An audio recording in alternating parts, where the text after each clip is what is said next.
boa tarde a todos. Estamos iniciando o Sala de Entrevistas desta tarde. Hoje com a presença da doutora Shirley Cardone. Ela é gerente da Vigilância Epidemiológica do município do Rio Grande. E ela vai trazer informações valiosas sobre o aumento dos casos de leptospirose após as cheias recentes no estado. Seja muito bem-vinda, doutora Shirley. Muito obrigada, boa tarde, obrigado pelo convite. Doutora Shirley, é um bom momento para se trazer informações, né? Para realmente manter as pessoas fora de perigo em um momento tão triste, né? Realmente, pós o enchente, né, nós ainda temos alguns resultados aí um pouco negativos, né, em relação às áreas ribeirinhas do município, mas a gente está tentando levar em conhecimento, né, o que é leptospirose, de que maneira deve se evitar.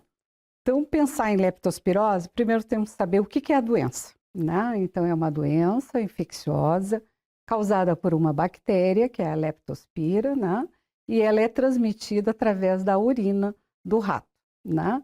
Os sintomas variáveis, ela pode ser desde febre, né? Febre, que normalmente é acima de 38, dor na lombar, dor na panturrilha, que é bem característico, né? De quem tem apresentado sintomas de leptospirose, cefaleia, náuseas, vômitos, diarreia. E isso são sintomas, né? Sinais e sintomas que são bem que aparecem também em outras patologias. Então, nós temos que ficar atentos às pessoas que tiveram contato, né, durante 30 dias, pelo menos, né, em contato com lamas ou com setores que foram alagados. A gente sempre deve pensar em leptospirose, considerando que o período de incubação dela é de 1 a 30 dias. Então, 30 dias nós temos que ficar atentos a todas aquelas pessoas que tiveram contato com água, né, de alagamentos ou inundações. Então, ela tem um período bem grande para aparecer realmente os sintomas? Isso. O período é variável, né? A incubação, então, desde a exposição até aparecer o adoecimento, são 30 dias, né? Então, o período de incubação, assim, que mais frequente é em torno de 5, 7 dias, então já pode começar a apresentar a sintomatologia, né? Uma coisa que sempre, né, se chama atenção, as pessoas que estiveram expostas, né, que apresentam sintomatologia, que deve procurar um atendimento médico, né, para que não ocorra uma fase mais crítica da doença, né, que tem uma fase precoce que é bem mais leve e que às vezes só com tratamento, antibiótico, terapia, né, sai bem. Mas se ele não for procurar um atendimento em tempo adequado, né, ele pode evoluir para um quadro mais grave e aí entrar em insuficiência respiratória, insuficiência renal, ter alterações hepáticas. Então, isso já é um quadro bem mais grave e o atendimento já tem que ser no hospital. E é importante se informar, né, doutora? Porque durante esses quase 30 dias de alagamentos no estado, né, a enchente que causou, mas principalmente a gente fala aqui do município do Rio Grande, foram muitos dias de alagamentos. E muitas pessoas acabaram colocando o pé na água, com calçado, ou só para atravessar uma rua.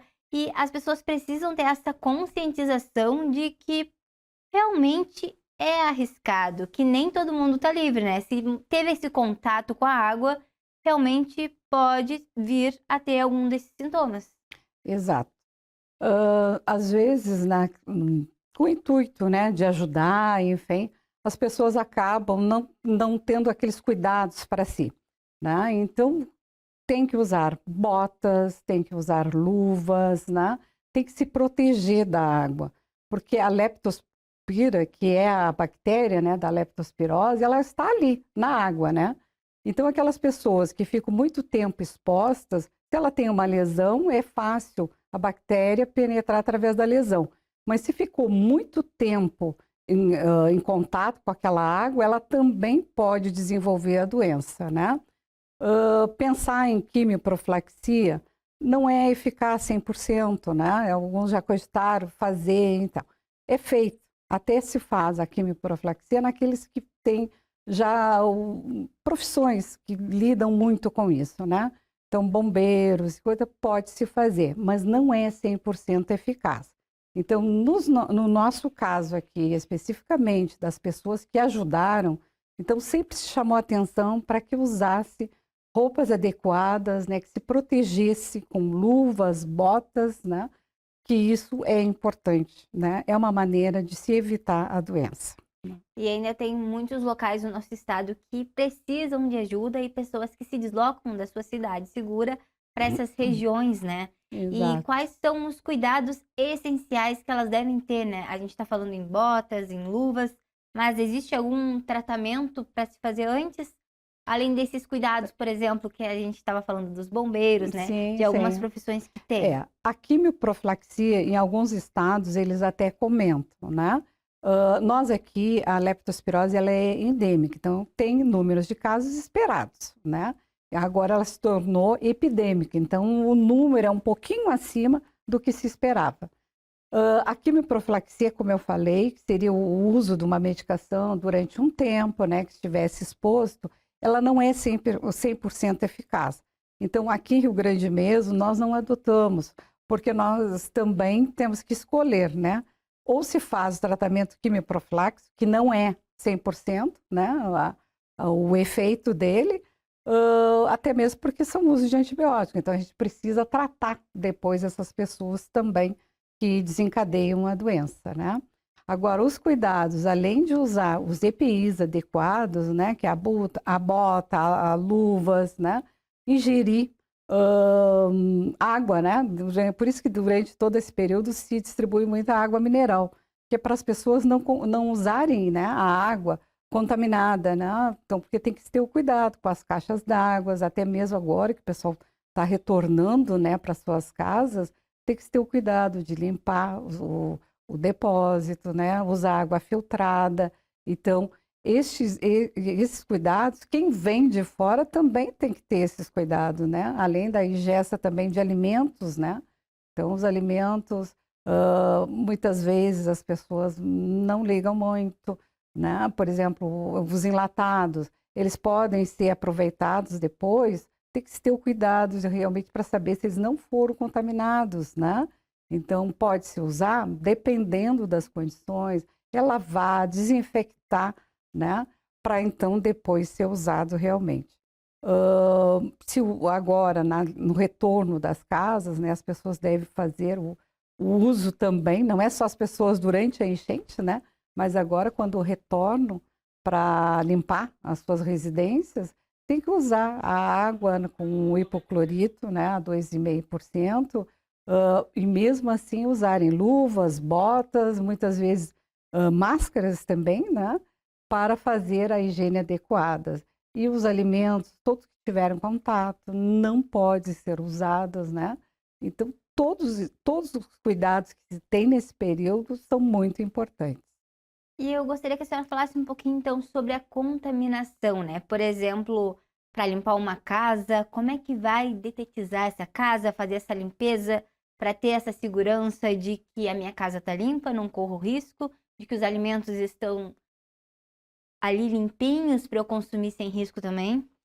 Sim, a limpeza da sua residência, né, tem que ser com água, né? Primeiro tem que tirar a lama, né? Porque a lama também ali tem uma concentração grande de leptospira. Então, aqueles cuidados que já se tem antes com cuidado com a água, né? Que é da enchente, também nós temos que ter os cuidados com a lama. Então, limpar, usar o EPI adequado, botas, as luvas, usar para cada 20 litros de água, né? Então, corresponde mais ou menos um balde, usar 2 xícaras ou 2 copos de água sanitária, né? Ou hipoclorito de sódio a 2%. Então, fazer a higienização, vassoura, rodo, enfim, pás muitas vezes, né? E esse material, principalmente as vassouras, né? Não ser usadas posteriormente. As vassouras, os panos, todos, né? Porque ali também a higienização foi feita, né? E depois tem que fazer uma higienização boa. Então, para se evitar problemas maiores, então, descartar esse material. Limpar bem, né, os objetos da casa, louças, copos, né, tudo porque a lama ela vai ficando incrustada, né, então tem que fazer, ou retirar ali e lavar bem. De preferência deixar de molho, né, lava, né, com água sanitária, enfim, e água, né, fazendo essa diluição que eu já falei, e deixar um pouquinho de molho para depois lavar novamente com água e sabão, e aí vai ter condições de uso. E é importante também perguntar quais os produtos que realmente são necessários, né, para não ter aquela intoxicação também de mistura de muitos produtos que acabam, às vezes, não fazendo efeito e prejudicando as pessoas. Sim, já fazendo essa solução com o hipoclorito, né, a 2,5%, e usando posteriormente, normalmente, né, o material de higienização que as pessoas estão adequadas a usar, não tem problema nenhum. Mas o importante é fazer a desinfecção com a água, com o hipoclorito. Tá certo. Doutora, a gente vai para um rápido intervalo e já já estamos de volta para falar do caso que teve aqui no município do Rio Grande.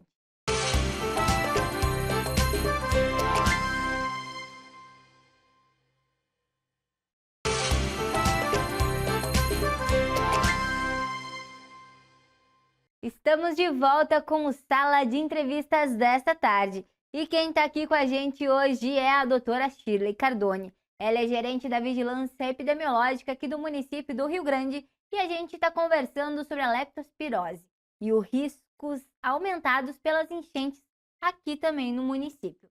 Doutora, tivemos um caso, né, de óbito através dessa doença aqui no município. Eu queria que a senhora falasse desse caso para a gente, apresentasse em qual área de risco ele estava, quais foram os sintomas que apresentaram. Sim.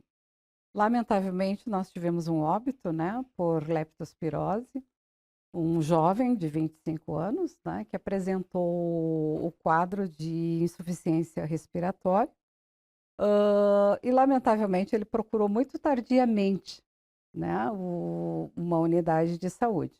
Então, por isso nós chamamos sempre atenção. Qualquer sintomas, né, sinais compatíveis, deve procurar uma unidade médica, né? Porque o tratamento, na fase bem sim, na fase precoce, é apenas um antibiótico, em mais ou menos uma semana já está bem, né? Mas para isso precisa fazer o diagnóstico precocemente. Uma coisa que deve ser ressaltada é que, assim, ó, procurar uma unidade de saúde, né, com um quadro febril, com um quadro compatível, né, com lepto, cefaleia ou diarreia, vômitos, porque muitas vezes ele não é tão preciso, né, mas deve-se questionar se essa pessoa esteve exposta à enchente, que isso é importante, né? Então, até 30 dias eu ainda posso apresentar sintomatologia, então eu devo perguntar se ela se expôs a águas, né, a alagamentos, enfim. Ou se mora, né, em locais de risco, porque a gente sabe que muitos locais foram alagados, e então, que foi o caso desse rapaz, ele saiu de casa, voltou para ajudar os vizinhos e tudo, né? Ficou praticamente uma semana com sintomas e depois é que veio procurar a unidade para tratamento, e aí já é tarde demais. Em seguida foi hospitalizado e aí foi a óbito logo, né?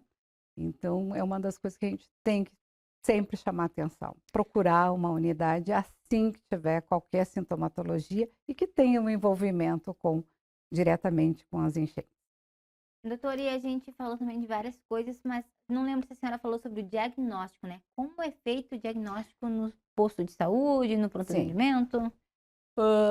Pensar em leptospirose já inicia o tratamento, tá? Existe 2 tipos de exames que são realizados. Eles são feitos no laboratório central, que é o LACEN Porto Alegre, né? Então, é feita uma notificação da unidade que faz o atendimento, ele faz uma notificação e essa notificação vai para a vigilância epidemiológica, que entra em contato com o paciente, né, e marca para ele a data que ele vai fazer a coleta para fazer a testagem para leptospirose. Se for antes de 6 dias, a gente faz o PCR, né? E se ele vir detectável, é positivo e pronto, se encerra o caso. Se mesmo um exame negativo, ele não descarta a possibilidade de estar com leptospirose. Então, é feita uma segunda coleta. Aí é feito sorologia, que é a partir do 7º dia dos sinais e sintomas, né? Se positivo, então é compatível com o quadro diagnóstico, né, de leptospirose. E em quanto tempo vem esse resultado, né? Porque eu sei que indo para Porto Alegre é um pouquinho demorado, né? E essa pessoa, ela já recebe um tratamento antes de vir o resultado? Como é que funciona? Sim, sempre que pensar em leptospirose, o tratamento já deve ser iniciado, né?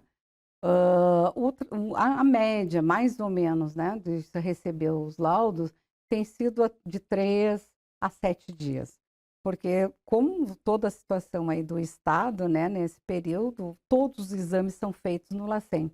Então, às vezes, pode demorar um pouquinho, mas a média tem sido de 3 até, no máximo, uma semana, né? Mas é uma coisa que é importante que se diga. O tratamento não deve estar atrelado ao resultado do exame, tá? Então, pensar em lepto, tem que começar o tratamento. Sempre fazer diagnóstico diferencial, né? Também temos que pensar em lepto nesse período, né? Tem lugares que ainda é muito alto o número de dengue. Então, tem que se pensar também. Então, fazer o diagnóstico, né? A gente sabe que a lepto precisa de tratamento com antibiótico. E a dengue é com hidratação. Então, vamos ficar atento a essas duas coisas, né? Essas duas doenças que estão agora no momento. E é importante falar que todas as pessoas, elas estão suscetíveis a isso se não tiver esse cuidado, né? Mas Exato. quais são os grupos mais vulneráveis nessa situação? Neste momento, foi o adulto jovem. Então, dos 20 até os 59, que foram os acometidos, né? Nós tivemos voluntários que estiveram envolvidos, tivemos pessoas que moravam em área de risco, também positivaram, e alguns que trabalhavam nas Forças Armadas e na Defesa Civil. Então, é bem variável, mas foram pessoas adultos jovens. Doutora, eu queria que a senhora falasse também quais os cuidados que as pessoas em casa devem ter. Vamos reforçar esses cuidados para as pessoas ainda se manterem sobre esses cuidados de que existe essa possibilidade e elas precisam se precaver. Exato. Nós ainda estamos vivendo este momento, né? Então, tem algumas pessoas que em abrigos estão retornando para suas casas agora. Então, tem que ter esses cuidados da higienização, desinfecção do local, usar botas, luvas, né? É uma coisa que a gente fica sempre comentando.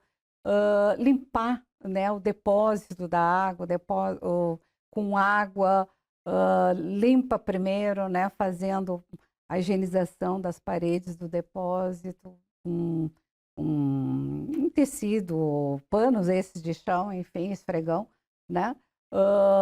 Depois colocar a água com hipoclorito, limpar, deixar um tempo, né, para agir. Então, quando fizer isso, tem que fechar a entrada de água, né? Limpar bem, esvaziar a caixa, e essa água não pode ser consumida. Então, ela pode ser usada para a higienização da casa em si. Então, esses cuidados com a água para beber é muito importante. Ela tem que ser fervida, né? E tem que fazer a limpeza, né, do seu depósito de água. O lixo é importante também, né? Que o lixo ele seja colocado em sacos bem fechados, né? Condicionados, que possam ser carregados, que não precisam, que não tenha nada que possa juntar poças de água, né? Porque além da leptospirose, nós temos mais o mosquito da dengue. E os ratos também, né? Que eles começam a mexer nos lixos se eles não estiverem bem condicionados. Então, esses cuidados todos a gente tem que ter nesse período e depois também, né? Porque o rato é o causador. né? É o que transmite, a urina dele é que transmite a leptospirose, né? Sabe-se que o ano passado mesmo, em 2023, nós tivemos poucos casos em Rio Grande. Então, todo ano nós tivemos 20 casos. Este ano, só no período da enchente, nós já tivemos 60 casos, né? Sendo 24 positivos, É um né? número bem alto. Exato. 17 foram descartados, um óbito, e 19 estão aguardando resultados de exames. Então, assim, ó, a leptospirose está aí, né? Nós temos que ter o cuidado das doenças que vieram junto com a enchente. Tem que se pensar também, né, na hepatite A, nos quadros de diarreia, né, das infecções também por gastroenterite, pensar, então, lepto, dengue. Então, todas essas doenças estão relacionadas, além do quadro também respiratório, né? Quando eu falei que algumas vezes usar as máscaras, né, quando for fazer a higiene da casa, porque tem mofo, né? Tem pessoas que são mais sensíveis, então pode desencadear quadros respiratórios, ou por alergia, ou até mesmo uma influenza, né, que tem bastante também, Covid, então isso tudo tem que ser analisado. E além das doenças de pele, né, que também são frequentes, são as micoses, né, pessoas ficam muito tempo expostas à água, então isso pode acontecer. Se teve também nesse período quadros também de sarna, de piolho, então isso tudo veio com a enchente, né? Mas o que está mais nos preocupando ainda é o quadro da leptospirose, que tem sido bem mais alto do que o esperado. E a senhora citou algumas doenças, né? E elas em si, elas têm alguma coisa em comum? Sim, a água, né? A água contaminada, para hepatite A mesmo, né? Nós não tivemos nenhum registro de nenhum quadro suspeito, mas a gente fica atento, né? Os de pele, muitas vezes é por aglomeração, né? Então, mesmo com sarna, piolho, pode desencadear pela aglomeração, o uso, às vezes, compartilhar, né? Coisas de uso pessoal, então, ou roupas, ou até mesmo pente, essas coisas, né? Então, pode também ocasionar. As micoses é até mesmo por causa dos locais mais E úmidos, né? nessas Então, doenças, tudo isso está muito interligado. aqui os sintomas mais se parecem é a leptospirose e a dengue, é isso? Isso, esse a gente precisa fazer esse diagnóstico diferencial, né? Então, na dúvida, né? No quadro inicial, iniciamos já com o tratamento para lepto e bastante hidratação, que seria o tratamento da dengue, tá? Até se ter o diagnóstico diferencial. Isso é feito através do exame, né? Então, se faz a coleta para os dois, lepto e também a dengue, e aí, então, quando receber, se faz o tratamento diferencial, tá? Doutora, a gente vai chegando já ao fim do nosso programa, mas eu gostaria que a senhora deixasse uma mensagem de alerta e até uma informação. As pessoas com os primeiros sintomas devem procurar ajuda onde e como aqui no município do Rio Grande? Sim. Todas as unidades têm um atendimento médico, né? Claro, de acordo com o seu horário de atendimento. Nós temos as UPAs, né? Que também funcionam 24 horas, então qualquer sinal de febre, né? Febre acima de 38,5, dor de cabeça, náuseas, vômitos, dor lombar, né? Dor na panturrilha, principalmente, procure uma unidade, né? Não deixe ficar muito tempo. É preferível ir na unidade e descartar a possibilidade, né, de ter leptospirose do que ficar e quando procurar já está um quadro mais avançado e que pode evoluir para um quadro bem grave, né, das insuficiência renal, hepática e evoluir para o óbito. Então, sempre pensar que neste momento, quem teve contato com água, né, ou mora em local de risco e tudo, e apresentar qualquer um desses sintomas relacionados, procurar uma unidade de saúde. Tá certo. Doutora, muito obrigada pela presença hoje aqui, por ter trazido tantas informações para o nosso público que nos assiste. Eu que agradeço, é muito bom a gente conseguir informar, né? E essa foi uma oportunidade muito boa, né? Falar sobre leptospirose. Muito obrigada, Eu que doutora. agradeço. E para você que me assiste aqui, se você ainda não nos segue no Instagram, é @TV O Farol do Sul. Você pode enviar mensagens e acompanhar os nossos bastidores. Se quiser me acompanhar também, é só seguir no Instagram @bruna.cantalu. Importante lembrar do nosso canal no YouTube. Se inscreva lá para acompanhar a nossa programação. Obrigado pela companhia nesta tarde. Tchau e até o próximo Sala de Entrevistas.